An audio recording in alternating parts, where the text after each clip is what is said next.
Thank you, Mr Speaker. Mr Speaker, I have risen in this chamber on many occasions to stand in support of many local ethnic communities that call the electorate of Prospect home. And one of the communities I have been proud to support is my local Armenian Australian community. The Armenian Australian community living in Prospect contribute greatly to New South Wales, but today they are hurting. Not only are they forced to live with the scars of the past, namely the Armenian genocide, but they are now witnessing a modern manifestation of ethnic cleansing against their compatriots in Artsakh, or Nagorno-Karabakh. For context, the Republic of Artsakh is an independent and self-determined Christian Armenian nation which is today encircled by the brutal dictatorship of Azerbaijan. I was honoured to have the opportunity to visit this picturesque Republic of Artsakh during a delegation led by the Armenian National Committee of Australia in 2019.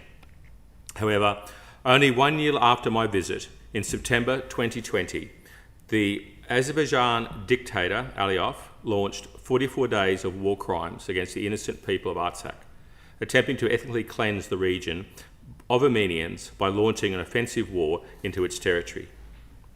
The war ended in a ceasefire, with over 70% of Artsakh occupied and the Lachin corridor remaining open for a transit between the Republic of Armenia and the Republic of Artsakh.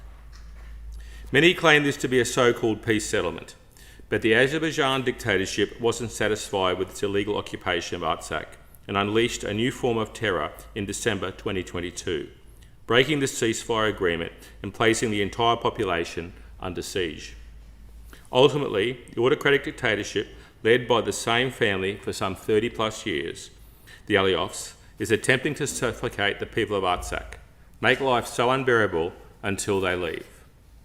Mr Speaker, this House has recognised the Republic of Artsakh, a motion I was proud to champion, which received support from all members but two in this chamber, all from different parties, including our Premier, Chris Minns.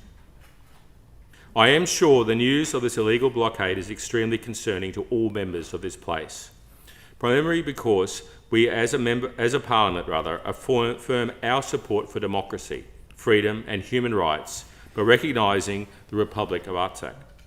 However, today, this little cradle of civilisation and its 120,000 inhabitants, including 30,000 children, are facing an existential crisis for survival. This blockade has completely stopped the flow of aid in the form of food, fuel, medical supplies and humanitarian relief to Artsakh. Water reservoirs are quickly drying up. There are reports of remote villages with access to electricity for only 2 hours a day.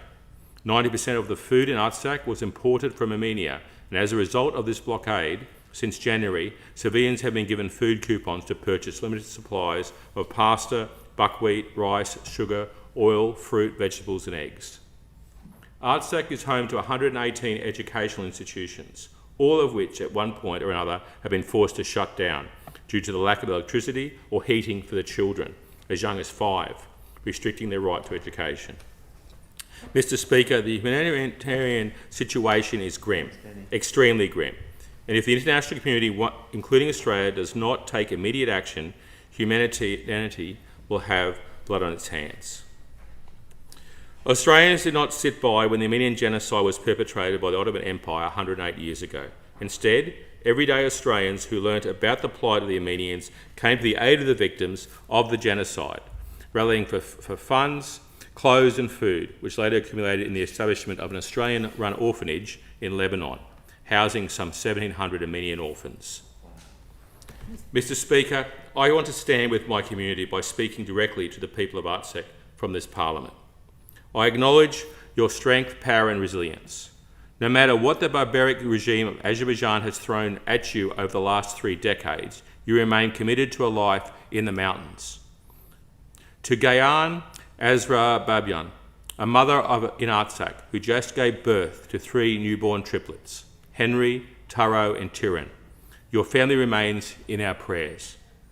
This Parliament and people of New South Wales will continue to stand with you so you can one day raise your children in a safe, free, democratic and independent Artsakh. Speaker.